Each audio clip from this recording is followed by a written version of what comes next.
जे बोलायचं आहे ते 9 तारखेलाच बोलेन असं म्हणत राज ठाकरेंनी पुण्यातल्या सभेची उत्सुकता वाढवली आहे। पण राज ठाकरेंच्या रॅलीसाठी सध्या पुण्यात जागाच सापडत नाहीये। पुण्यात राजकीय पक्षांच्या सभा मुठा नदीच्या पात्रात होतात, पण सध्या तिथे मनोरंजन नगरी उभारण्यात आली आहे। तिचा मुक्काम महिना दीड महिना तरी घालणार नाहीये।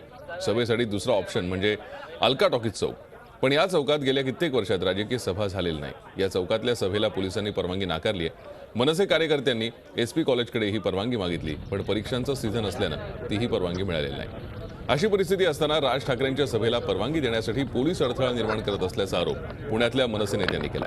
त्याचबरोबर कुठल्याही परिस्थितीत अलका टॉकीज चौकात सभा घेणारच असा निर्धार मनसेने केला आहे। अलका टॉकीज चौकच नाही तर पुणे शहरातला कुठलाही महत्त्वाचा चौक किंवा कुठलाही महत्त्वाचा रस्ता की ज्या रस्त्यावरून मोठ्या प्रमाणावर ट्रॅफिक आहे, ट्रॅफिकची वर्दळ आहे, तर अशा कुठेही चौकामध्ये किंवा सार्वजनिक रस्त्यावर सभेला परवानगी देता येणार नाही। आम्ही 2 ठिकाणी परवानगीसाठी सभेसाठी अर्ज केले होते, अलका टॉकीज सभेसाठी आणि एक एसपी कॉलेजसाठी। एसपी कॉलेजच्या संचालक मंडळाने आम्हाला परवानगी नाकारली, म्हणून आम्ही अलका टॉकीज सभा घेण्याचे ठरवलं, पण त्या ठिकाणी सुद्धा आम्हाला परवानगी नाकारली गेलेली आहे। मग सगळेच जर संस्था असतील, प्रशासन असेल, हे जर राजकीय पक्षांची गळचेपी करत असेल तर राजकीय पक्षांनी आपले विचार मांडायचे कुठे? आम्ही ह्या भूमिकेत आहोत आणि आम्ही अलका टॉकीजला आमची सभा होणार।